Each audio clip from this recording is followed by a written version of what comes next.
Saya percaya ya 1000% kalau imaduddin itu sholat, sebab li'anna sholata imaduddin. Kalau untuk sholat saya percaya bahwa sholat itu adalah imaduddin, tapi berbicara tentang nasab ini ya, ini saya tidak percaya. Tidak percaya. Ini kita pakai cara awam buat antum pada jamaah majelis, biar melek kita. Tuh ada saudara kita bangsa Indonesia juga begitu, dari Banten, Ki Imad, mengata nasabah Alawi itu putus begitu, Ki Imad. Sementara Syekh Nawawi Banten enggak.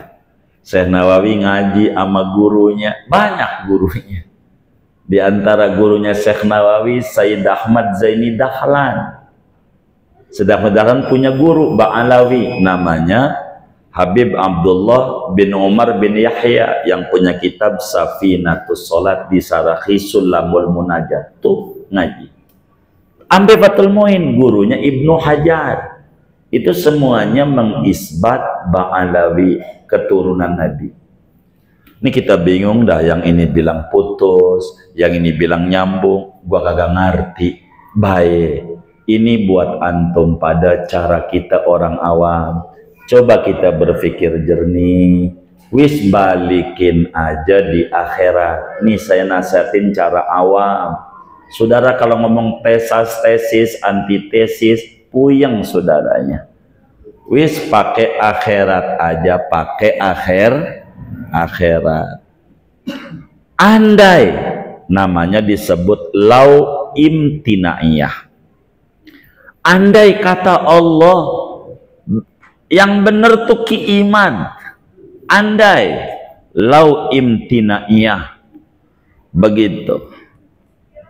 Andai dia yang benar, putus begitu, maka saudara hormat, panggil Habib, panggil Syekh, enggak disalahin nama Allah.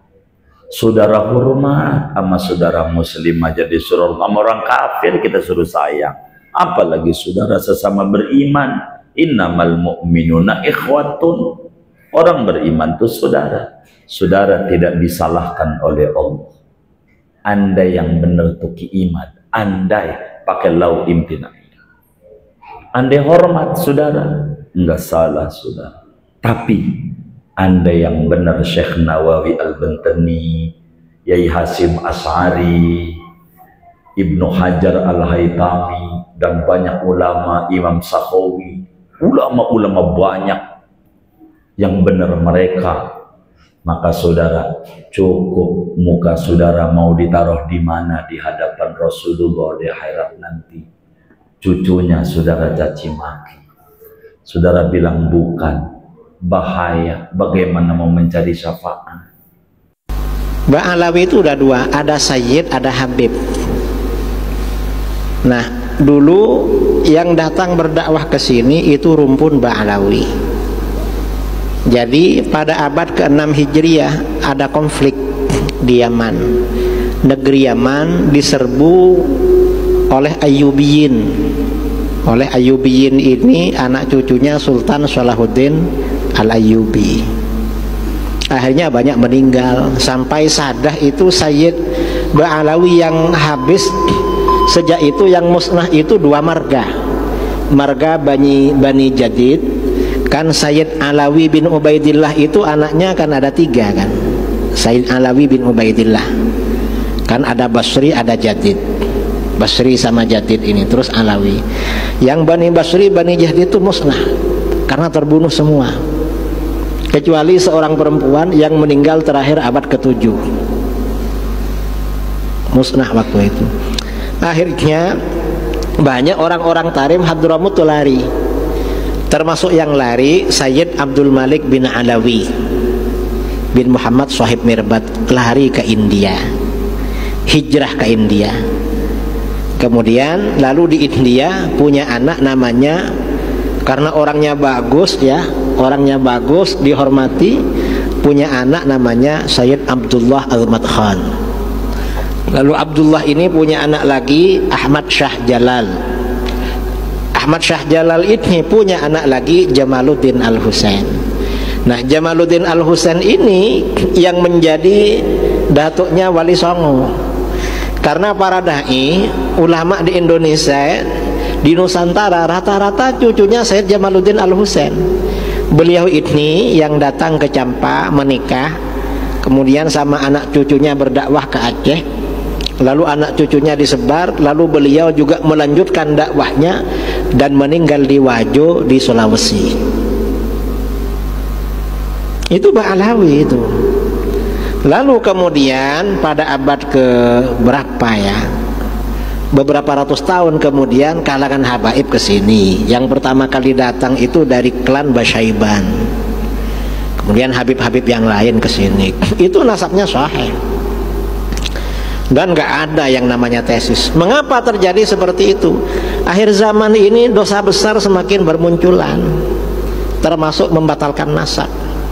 Rasulullah SAW bersabda dalam Sahih Muslim, "Ithnani finnas fihima kufrun."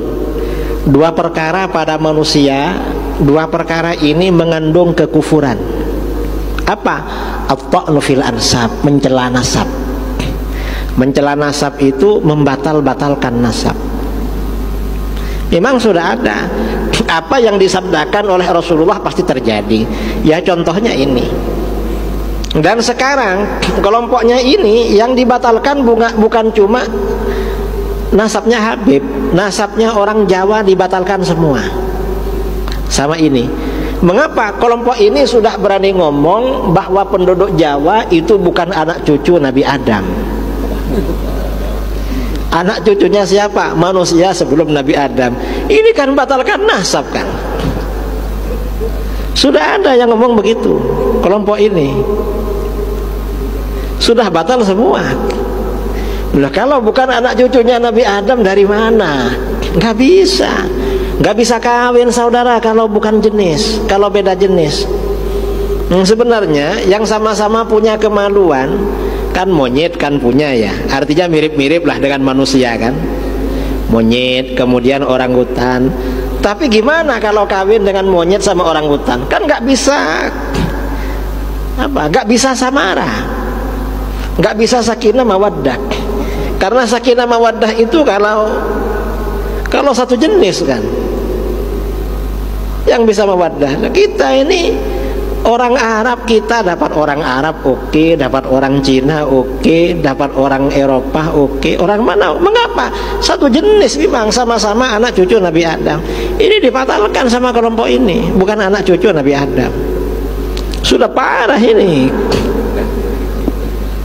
Cuma saudara ya kurang mengikuti sebenarnya itu. Saya kan mengikuti apa orang-orang ini kok dibatalkan semua. Kufur itu. Mengapa kufur? Karena di dalam Al-Quran ya Bani Adam kan, wahai anak cucu Adam. Berarti keliru Al-Quran bilang ya Bani Adam. Makanya kufur itu. Ada kufur-kufur di ini ya, masalah nasab. Jadi kita jangan ikut-ikut itu. Habib-habib itu kalau yang memang benar-benar habib itu nasabnya sahih kepada Rasulullah SAW. Sahih memang, nggak perlu diragukan. Kadang-kadang yang dijadikan bahan menghujat itu habib-habib yang nakal-nakal. Ya memang habib ini manusia juga, dan Rasulullah juga tidak menjamin anak cucunya soleh semua. Nggak ada jaminan. Makanya Rasulullah bersabda, wahibbu ahla baiti li hubbi, cintai keluargaku karena mencintai aku. Artinya apa? Jangan mencintai keluargaku karena soleh. Karena kalau mencintai Habib karena soleh, sama yang gak soleh gak suka kita. Kalau mencintai Habib karena alim, sama yang bodoh gak suka. Mencintai Habib karena khair, baik, suka ngasih uang, sama yang minta-minta, yang dabir-dabir gak suka. Ya mengapa? Ya memang seperti itu. Ya kita ini cinta karena cinta kepada Rasulullah. Dan Habib-habib itu levelnya beda-beda. Kalau Habib yang alim, yang soleh, maka selain dicintai juga menjadi teladan, menjadi panutan. Kalau cuma Habib saja tidak soleh, ya cinta aja lah. Lalu Habib tidak soleh masih bodoh lagi, ya cinta aja, tapi jangan disuruh ceramah. Keliru loh, kok itu suruh ceramah? Habib itu, ya jangan kalau nggak bisa apa-apa. Yang alim mereka ini banyak juga. Sekarang ini karena Habib kadang-kadang disuruh ceramah, viral, akhirnya ceramahnya ngawur itu. Kan ada Habib-habib yang viral gak bisa baca kitab itu, dan ceramahnya ngawur terus. Yang begitu jangan diundang suruh ceramah, ya dihormati aja, dicintai aja. Lah Habib yang nakal dari dulu ya ada Sayyid yang nakal, bukan cuma di sini, hatta di Mekah. Al-Azhar, universitas tertua di dunia, mereka memuliakan Sadah Ba'alawi, mereka memuliakan para ulama zuriat Rasulullah sallallahu alaihi wasallam. Jelas? Nanti kalau ada yang nanya, kenapa Ustaz Somad itu memuliakan habaib? Karena kami belajar di tempat guru-guru kami memuliakan. Cari ceramahnya di YouTube. Syekh Usamah Al-Azhari bercerita bahwa Al-Ba'alawi, keluarga Ba'alawi, zuriat Rasulullah, mereka tidak hanya sekedar berdakwah, tapi mereka juga hebat dalam bidang tijarah. Mudah-mudahan kecintaan kita bertahan, bahkan bertambah di tengah fitnah akhir zaman yang luar biasa. Terus alasan yang lain, saya S3 di Sudan. Di mana? Sudan. Ustadz nulis tentang apa? Saya menulis Hashim Asy'ari wajuhuduhu fi nasris sunnah di Indonesia. Kontribusi Hadratus Syekh Hashim Asy'ari dalam menyebarkan sunnah di Indonesia. Kita bukan ahlul bid'ah, kita adalah ahlul sunnah. Maka ketika saya menulis biografi Hadratus Syekh, ulama-ulama gurunya dibagi dua. Ulama yang tinggi adalah para sadah, dan ulama di bawah yang bukan sayyid. Artinya apa? Hadratus Syekh Muhammad Hashim Asy'ari berguru kepada para Al-Ba'alawi. Terus apa lagi Ustadz? Saya datang dari Pulau Sumatera, tepatnya di Riau. Kami dulu tinggal di kerajaan Siak Sri Indrapura. Raja kami yang terakhir namanya Sultan Syarif Qasim. Kenapa disebut Syarif? Karena dia adalah Ba'alawi, keturunan dari Banahsan. Ada dari Rabithah Alawiyah, di kuburan di makamnya tertulis bahwa di sini saya ingin menghimbau kepada seluruh kalangan tanpa kecuali untuk menghentikan seluruh bentuk perdebatan, sifat-sifat yang mengarahkan kepada perpecahan yang dipicu oleh polemik-polemik tentang nasab dan sebagainya. Saya kira cukup selesai. Alangkah lebih baik dihentikan saja, karena kita semua adalah mulia. Kita satu bangsa, satu negara, satu ikatan iman. Akan lebih baik bila seluruh problem itu kita tepikan, selesai, dan menghadirkan islah. Saya sangat mencintai dan Masya Allah negeri ini dibangun dan juga dirangkai dengan rangkaian yang sangat indah. Di antara saham terbesar untuk merangkai negeri ini adalah saham keimanan kita kepada Allah Subhanahu wa Ta'ala. Di dalamnya banyak sekali nasab-nasab tersambung pada Rasulullah Sallallahu Alaihi Wasallam yang memberikan kontribusi besar akan terlahirnya negara kesatuan Republik Indonesia, baik di masa perjuangan, penyusunan bagian-bagian yang membentuk NKRI, lambang negara, dan yang lainnya. Bahkan embrio awal berdirinya Indonesia itu juga ya yang menyatukan kerajaan-kerajaan di Nusantara, yang memberikan pendalaman-pendalaman, pengajaran-pengajaran tentang bagaimana implementasi ketauhidan dalam membela negara, revolusi jihad dan sebagainya. Itu seluruhnya teman-teman sekalian tanpa kecuali mengacu pada ulama-ulama kita, dan juga mereka diantaranya tersambung nasabnya pada Rasulullah SAW. Apakah dari jalurnya Ba'alawi, apakah dari jalurnya Wali Songo, seluruhnya memiliki kemuliaan yang kita cintai. Dari manapun, saya mengajak akan lebih baik perdebatan itu ditepikan. Mungkin Allah menginginkan dan menghendaki itu semua terjadi supaya kita saling mengenal siapa yang selama ini nggak pernah kelihatan. Dari yang nasabnya Wali Songo, yang tersambung juga pada jalur-jalur kepada Nabi Sallallahu Alaihi Wasallam, ataupun juga dari Ba'alawi yang belum diketahui, ternyata banyak ulama-ulamanya yang meneduhkan, yang punya kitab-kitab yang disyarah juga oleh ulama-ulama kita. Saya harap ini adalah satu potensi untuk menyatukan, bukan memecah belah. Kita punya persoalan yang banyak sekarang harus kita hadapi. Singkat cerita, beliau yang alim alama itu diragukan intisabnya yang Rasulullah Sallallahu Alaihi Wasallam. Saat itu Sayyid yang alim ini kemudian nantang, corok Jawa nantang. Wis pokoknya para habaib nak ora percaya aku, ayo sowan Kanjeng Nabi. Sowan di Medina, semuanya ngimpi ketemu Kanjeng Nabi. Terus didhawuhi Nabi, napa leres iki putune jenengan? Terus Nabi jawab, ijtama al far'u wal usul. Saiki anak wis ketemu bapak atau anak wis ketemu asal usul. Nah, tentu asal usul itu dua, ada yang min haitsu dzat, apa? Karena ada bat asyarifah, ada sisi kemuliaan gennya Nabi. Itu jenisnya para habaib, napa? Terus ada nasab yang karena sebab, kayak ilmu, kayak niru sunnah Rasulullah. Nah, nasab yang karena sebab ini tentu jumlahnya lebih besar, karena rata-rata orang itu tidak habib. Tapi bisa intisab ke Rasulullah sebab perilaku. Mane Salman minna ahlal bait. Salman itu jelas raputune Nabi, ora anake Nabi. Tapi karena perilakunya, Kanjeng Nabi dawuh bahwa Salman minna ahlal bait. Bahwa Salman menjadi bagian dari kita karena perilakunya. Mane kullu nasabin wa sababin munqati'un yaumal qiyamah illa nasabi wa sabab. Paham ya, terus wonten nasab sing karena bat asyarifah. Ya terus si bro jenis bat asyarifah. Ono nasab sebab nganggo sebab. Kayak niru Nabi, terus macam-macam. Niru Nabi paling gampang kepikir sabar itu sih paling. Wong kowe salat qobliyah ketok ora tahu, badiah ora tahu, tahajud wah miskin.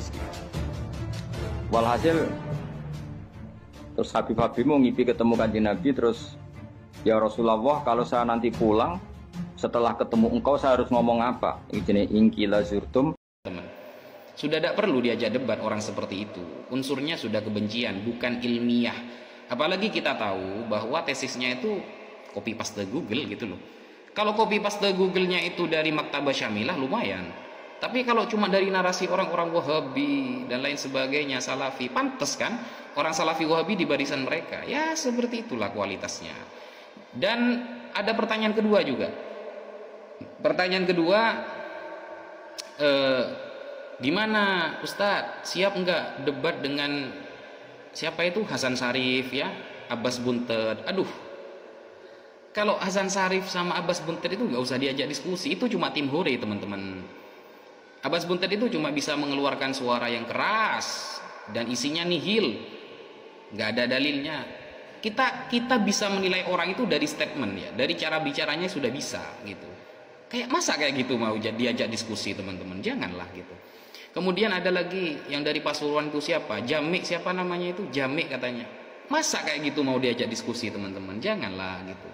Jangan bercanda seperti itulah. Bercanda itu yang lain saja. Jadi kita itu harus bisa membedakan mana tim hore, mana ketuanya. Kita ajak diskusi ketuanya biar selesai. Berhubung ketuanya kabur-kabur tidak mau selesai-selesai sampai mengeluarkan statement seperti itu, andaikan seluruh orang di dunia ini mengifbad, dia tidak akan mengifbad, tidak akan menetapkan. Nah, kalau kita lawan tim hore ya, ketuanya saja seperti itu. Kalau kita lawan tim horenya paling yang diminta ya tes DNA, Jongos Yaman, Belanda.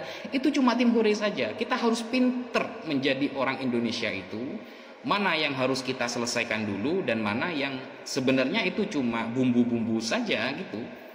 Dan saya kira kayak Hasan Syarif, Jamik, kemudian Abbas Buntet, Qori ya, saya kira I think they are only seeking attention and curious the name of the Islamic boarding school, our pesantren ya, to make it look cool.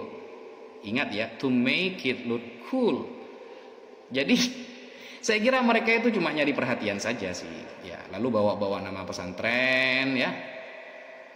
bawa nama semanten seolah-olah mereka cool ya, seolah-olah mereka itu keren kan gitu kan, seolah-olah paling tahu padahal isinya nihil. Dan kalau seperti itu yang dilayani gak selesai-selesai teman-teman, karena intinya kan si pembuat tesis yang mau kita ajak diskusi. Kalau seperti Gus Aji Zazuli, Kori, sudahlah gak usah debat lagi kalau sama mereka itu teman-teman. Kemarin di Banten ya, kemarin di Banten itu saya akan bawa kitab satu kerdus itu gak sama sekali saya buka kitabnya sama sekali gak saya buka itu. Saya cuma bawa fotokopian dari kitab asli itu saja. Karena saya lihat musuhnya, aduh ini mengecewakan, ini masa kayak gini sih. Di depan pendukungnya seolah-olah paling wow, tapi setelah diskusi ternyata ngak-ngak-ngakan teman-teman. Mbak Alawi itu adalah nisbat kepada habaib yang ada di Hadramut sana. Jadi istilah Ba'alawi itu adalah habaib-habaib yang mengerucut kepada habaib yang ke Hadramut di sana. Adapun habaib kan banyak. Di Irak sendiri banyak habaib. Di Hadramut itulah termasuk Durjah Nabi itu luar biasa besar ya. Itu habaib yang di Indonesia itu adalah hanya dari satu, Sayyidina Ahmad bin Isa al-Muhajir hijrah dari Irak tinggal di Hadramut. Dari situ nanti ada, di situ ada jadi ke arah ke sana nanti. Ali Ba'alawi itu adalah disitulah nanti ke arah situ. Jadi itu untuk penentuan apa namanya rombongan habaib, rombongan Duriyah Nabi dari mana itu gitu. Jadi kalau sudah Ba'alawi ya sudah ke situ, bukan dari tempat-tempat yang lain gitu. Jadi tidak semua habaib itu Ba'alawi. Jadi istilah Ba'alawi, istilah tidak semua ikut Ba'alawi, bukan, tidak. Tapi banyak habaib di Mesir, banyak habaib. Tapi semuanya selagi itu Duriyah Nabi adalah satu martabat yang harus kita cintai. Hanya kebetulan di Hadramut, di Indonesia ini adalah yang menyeru dakwah mulai dari Wali Songo sampai hari ini adalah habaib-habaib yang datang dari sana. Makanya kita lebih mengarah kepada pengenalan kepada asal habaib kita yang ada di sini adalah dari situ gitu. Kalau habaib banyak seperti